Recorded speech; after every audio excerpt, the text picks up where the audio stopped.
yazi Gcwensa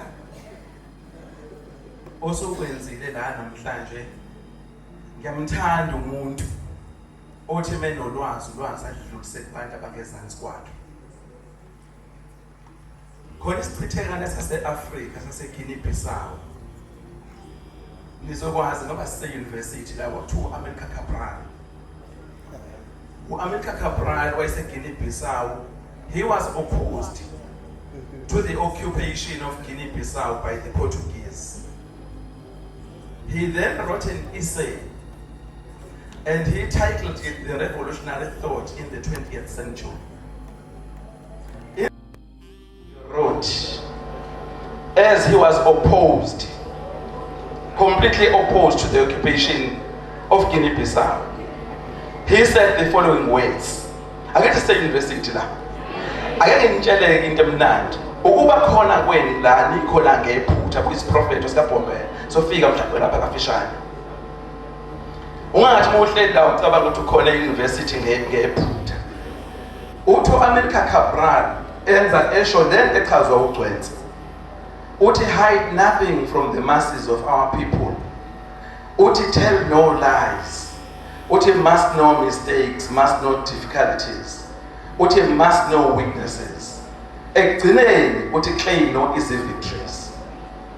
Into ayenzile uGcwensa namhlanje uveze konke ngoshembe wakubeka etafuleni. Ngicela simshayele likhulu ihlobo.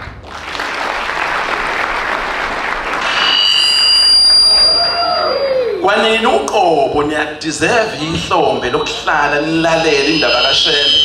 Ningihluphe ngani?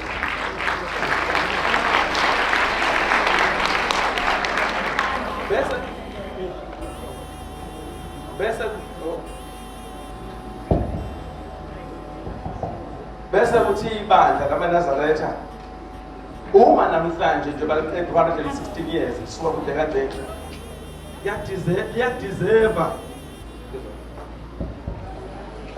liyadeserve ibandla lamaNazaretha standing ovation for the completion of 116 years. So asumeni sibonge kuShembe oyingcwele uNyazi lwezulu ukuthi ibandla lamaNazaretha after 116 years lesaphila. Ngicela sonke sisukume silihloniphe.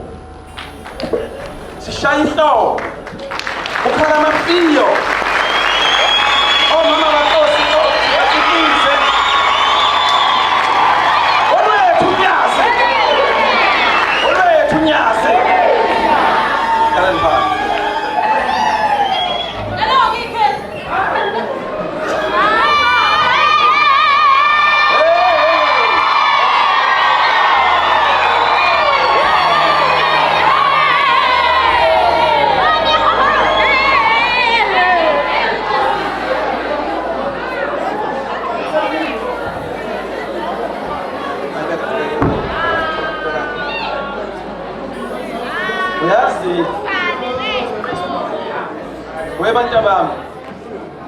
Webantu bami anilaleleke ningajatshuliswa phambi kwami ikhekhe linikwe mina. Ake ngixoxele indaba emfishane. Ngeke ngilule mina kakhulu ngoba ngenza i-word of support. Nayibona indoda eseduze kwami. Uma ngivuka ngikhanukele ukukhuluma indaba kaShembe, umuntu engiyixoxa naye uyena. Nani ibanawo abangane benu ozothi uvuke ekseni uzwe ukhanukela indaba kaShembe bese uba nomngani wakho oxoxa naye indaba kaShembe ukuze ukhule kuyona. Ethi inkosi yesibili uma inkosi yesibili ikhuluma, ethi inkosi yesibili ningazilibazisi ngezinto zasemhlabeni eziphelayo. Ethi khanukelana okungabonwa ngamehlo enyama. Ithi ngoba ungabonwa akupheli uyayifakaza uGcwensa lento ngoba uyayazi. We have told no lies here ngendaba kaShembe. Sonke nje ubasila into efanele siyikhanukele indaba kaShembe. Uyakhumbula Gcwensa salukwazi sathi sambona uBombela sasixoxela nawe intombi yakaMdluli eyagcina igana inkosi yesibili ingungu Mahlobo.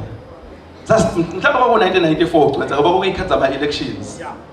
Sabafana nje intombi yakaMdluli eyagcina igana inkosi iLanga ithi miyikhuluma nathi ikhuluma ngoBhombela ithi yona yayisiqalile ukuhlosa amabele ithi yayisiqalile ukuhlosa iqhuma amabele ithi yangena endlini yayinoBhombela kunabantu azobathandazela ithi amfica uBhombela iqala ukumbona yathuka ukubona umuntu ofana noBhombela ithi lensizwa kaNhliziyo yayinemhlathi emide uthi ayimihleli lensizwa kaNhliziyo bese ihlafuna imhlathi ihlafuna intshise njengenkomo ingakho kwathi uBhombela indlamhlathi kaMayekisa uBhombela eyindlamhlathi kaMayekisa uBhombela emi phambi kwebandla khanda ibandla elikhulu kangaka kodwa ama missionaries ayifika futhi na umoya gcwenze owangena kuShembe nje kade ukhuluma kwakuwumoya ovela kuNkulunkulu kwakuJehova ekhuluma naye izwi lifika kuBhombela lafika izwi kuBhombela lafike lathi nginguJehova suka uhambe uyothandaza nanga amthandaze lapha edwaleni eMpumalanga yomuzi womlungu wasethandaza uBhombela lapha amazi uBhombela ayewehlisa mayethandaza bantu bami wayethi inkosi uyangibona la ungithume khona ukuthi angizothandaza khona kuphela asefika ama missionaries esela uyazi uBhombela gcwenza khona ihlabelelo yabona ihymn book yethu la kunehlabelelo zethu khona iningi ezingekho lapho okaXimba ziningi ihlabelelo ezingazange zisifakwe lapho thatha nje ingoma enye ethi lalela Zulu ithi lalela Zulu lalela naba abantu bengiphethe ngezwe lethu uthi siyazizwa izizwe siyafuna ke ngizoqala manje phela ngizokunika ithuba ngizakanqedele inkulumo yami uthi siyazizwa izizwe siyavungama uthi sifungama njengezinyoni uthi sishiya izinyoni sisha amahlokohloko uthi uShembe uthi bayiqedile insimi kaDingane nosenza ngakhona uthi bayiqedile mamu bayicekezile uShembe lokhuluma kanjani uthi sizwa ngomnyayiza kandabuko angithi ma sizwa ngomnyayiza kandabuko bayiqedile bayicekezile insimi kaDingane nosenza ngakhona uShembe at times he became a politician uShembe at times he became an activist uShembe wayeqala amaculo uShembe ufika kuyena uShembe egcotha omkhulu ngiyazi ufika ngenxa yesikhathi wayenomngani wakhe owaye too close kuyena uJohn Langa Libalele Dube uMafukuzelo njengelanga uMafukuzelo uyo waqala iANC le khona namhlanje esabizwa ngeSouth African Native National Congress uMafukuzelo azange akhethwe kwiconference ekhona wayephesheya uMafukuzelo kodwa kwasuka uJB Morok ababe kwiANC ngaleso sikhathi behla beza kuyena bazomtshela ohlanga ukuthi wena usukhethiwe usumongameli wenhlangano ekufanele izophathizwe ibuyisizwe libuyisele kubantu kodwa wathi seyitholile lo John Langa Libalele Dube wasehlela emzini wasePhakameni kwenza ukuthi kunjalo we are telling no lies here wahamba wayotshela umngani wakhe ayisondelene naye kakhulu Shembe emzini wasePhakameni wathi nefika umfiki babamkhulu wathi mngani wami sengikhethiwe sengumongameli wenhlangano nje uyifaka kathi uGcwenso omkhulu hla kuzalwa wena kwakuzala umfundisi yini ngathi kwenze njani ngoba uJohn Langa Libalele Dube uJohn Langa Libalele Dube eyotshela uBhombela ethi Bhombela sengikhethiwe sengumongameli wenhlangano ezobuyisizwe uthi uBhombela kuyena kulungileke noma wena ungakhethwa ube umongameli kodwa wena ngeke usayibona inkululeko elandelayo uJohn Langa Libalele Dube wabhala incwadi ibiza ngoShembe angazi uma ngingayifunda leyo ncwadi khona incwadi yabhala uJohn Langa Libalele ekhuluma ngoShembe netitle yayo incwadi yayithi Shembe uJohn Langa Libalele Dube wayekumene inkinga emzini wakhe ehlela kuBhombela ngisho efisa ukubhabhadiswa wafika kene ebusuku wabuza wathi awu umuntu omkhulu kangaka yini engamenzelayo ebusuku kangaka nangamhla unkosikazi wakhe ezwa abantu bedlula bekhuluma ohlanga bethe abantu uShembe uyasindisa uShembe unika izingane uShembe wenza yonke into Gcwenso omkhulu uthi unkosikazi wakhe sefikile uJohn Langa Libalele Dube nawe phela ubokuvele wehlele kulomuntu ola ePhakameni othi umngani wakho akuphi ingane ngoba nawe ingane unayo wathi ngifuna ingane yomfana uJohn Langa Libalele Dube wayekana unkosikazi uThuma Mdima uqalwe ngenazi ingane wazi wahamba khona waphinde wazoganwa unkosikazi wesibili okwakuthiwa uMakhumane. Wathi umefika uBhombela esuka kunkosikazi wakhe ehlela kuBhombela emzini wasePhakameni. Wafika wathi Bhombela, mngani wami ngize kuwena ngizocela ungisiza nginayo ingane yomfana. Ngicela ungiphe ingane yomfana. Wayesimzili into yasezulwini. Yabheka le. Yasikhuluma lamazwi kangakasakhulunywe umfundisi wakhuluma kumuntu ezocela into kuyena. Wakhuluma uBhombela wathi uBhombela, "Awu Mafukuzela, sengihambile sengibuye ezulwini. Ngibuya ngqo emndenini wakho. Uthi ngifice emndenini wakho bebumba ingane yentombazane. Uthi kodwa thina aboshembe sizobushintsha ubulili balengane sibususe entombazaneni ibe umfana." Wathi lalela ke Mafukuzela, uma kuwukuthi le ndawo uyikhona hambe kumngakho useqwinyanga. Wathi suka manje uhambe kumngakho useqwinyanga. Wasesuka uBhombela engayikhola lento ekhulunywa la. Wahamba waya kumngakhe. Mefika kumngakho uBhombela, ufika kumngakho uyamtshela uthi sengibuya kuyena uShembe ePhakameni. Sengibuya kuyena uBhombela. Mefika c'est right. Mefika membuza unkosikazi wakhe, uthi unkosikazi wakhe utheni? Uthi uthe, hayi uhlanya lo ukhuluma into engekho. Uthi lalela nkosikazi wami uShembe uhlanya ukhuluma into engekho. Uthi yena ngikhuluma naye esibhekele usebuye ezulwini. Ufice bekhanda ingane izalukwazi akithi ufice bekhanda ingane yentombazane. Kodwa yena uzobushintsha ubulili. Uzoyenza kanjani lento? Ngeke ukwazi ukuyenza uShembe lonto. Wathi kodwa uthe wena nalapho ukhuluma into engelo iqiniso uthi wena usuweqiwe inyanga. Wena ngabe ungitshelile ukuthi weqiwe inyanga. Wathi unkosikazi zasha izingeqile inyanga bengakakutsheli. Wakumuntu onjani kanti uBhombela? Uma umchaza uBhombela wayumuntu onjani? Ungathi umchazela abantu uthi uBhombela wayumuntu onjani? uBhombela waba yikho konke kubantu bonke ngesikhathi zonke. Unyazi luyikho konke kubantu bonke ngesikhathi zonke. uShembe uyikho konke kubantu bonke ngesikhathi zonke. Wathi mesuka lapho uJohn Langa balele duku. Waba clear ukuthi lento esihlale siyilinde siyibheke ngoba nakho unkosikazi ethi useyimeqile inyanga eyodwa. Yaphela inyanga zo9 wazala umntwana wathi ehlele uJohn Langa balele duku kwangena izalukwazi endini yakhe. Sithi izalukwazi sizokubikela unkosikazi use13. Into yokuqala ibuzayo inganeni. Zithi izalukwazi awu intombazana njengoba usho Xonto omkhulu. Hawu wahlala kubaba mkhulu. Mefika ezansi kubaba mkhulu uyamtshela uthi hawu Bhombela kanti unamanga. Kanti unamanga kanjena ukhuluma into engekho. Uthi ingane uzoyishintsha ubulili ingane ibe umfana. Engane intombazana. Wehlisa umoya uBhombela kwakufanele athi hawu kwenzakale kanjani. Kodwa wehlisa umoya uBhombela wathi hawu weMafukuzela uyibonile yini wena ingane? Angithi washo lapho Xonto omkhulu wathi uyibonile yini ingane? Uyibonile yini wena ingane? Usho Xonto omkhulu. Wasethi impela ingane ngiyibonile. Angiyibonanga kufika izalukwazi sazongitshela uthi hamba ke Mafukuzela uphindele ekhaya ufike uyibone ingane. Wathi mefika ekhaya wasebuza izalukwazi wathi hawu Shembe uyagcizelela uthi ingane iwumfana. Ingane ayiyo intombazana uNkulunkulu akawakhuluma manga. Usho njalo phela uBhombela kuMafukuzela. Sathi salukwazi sesibonile likhona intotolozana elokho elivela lapha emuva. Ingane iwumfana. Akuyona intombazana.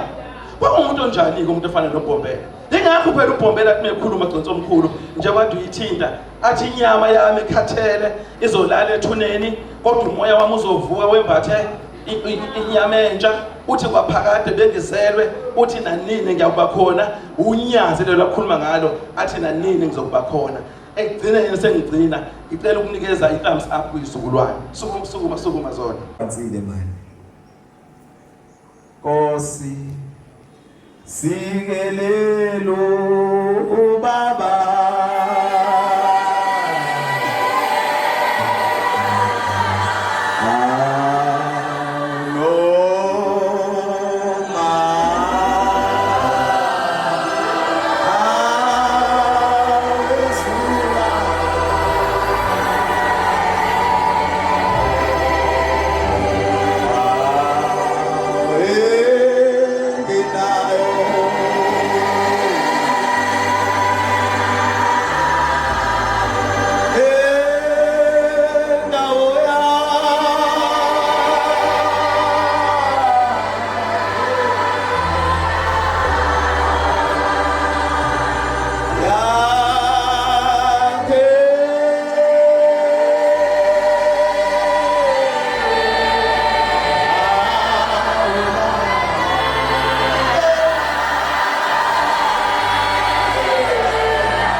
ngathi singane sithule sonke sithi cwaka ebese sikhipha amafoni ethu bese sirekhoda ukuze kusasa niyotshela abantu into ekuyiyona ngelikhulu ihlombe ngiyacela ukuthi samukele ubaba umshumayeli uGcwensa ezandleni bakwethu Batabami sisentweni enhle eyaqalwa indoda yomeko uthumekile inceku yenkosi ubhombela isitibela samankolo umondle wakakhuluphani ngoba ezendela izwe labo sintweni eyaqalwa indoda bethi ngeke ibe khona iphumelele bethi yini yake abakhona eyakaqala umuntu omnyama yaba impumelelo but today iqeda 116 years ibandla lamaNazaretha officially lilonjwe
Sanibonani.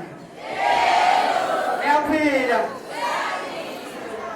Noma bengathi sashada ngefanda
kwenziwa lapha. Ithi inkosi ngenye imini iManazaretha ayigcine siphakathi komyisi. Hayi asilindi ihluzele zezulu. Thixo uzawusikhumbula. Sinethemba elihle bantu abahle basezulwini. Ma ngiguqule lapha. Ngikhulekela uJehova ukuthi athumele intambo izekini. Ukuze mangikhuluma laba bantu bangeze ukuthi ikhuluma mina, kodwa beze ukuthi ikhuluma iqolo lakhe. Abantu abahle basezulwini. Kodwa ngithathe laba. Sijabulile namhla izitha zethu.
Ithi zijabulile